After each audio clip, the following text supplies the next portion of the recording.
vai trabalhar de um jeito novo. Franciele é amiga, essa terra ela ama. Caicó em boas mãos, nossa gente não se engana.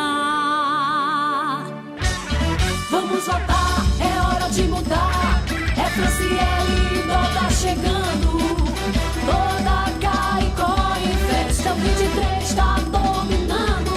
Toda essa gente tá decidida em Franciele votar. Se o povo quer essa grande mulher para trabalhar, vamos confirmar pra frente Caicó, é hora de mudar.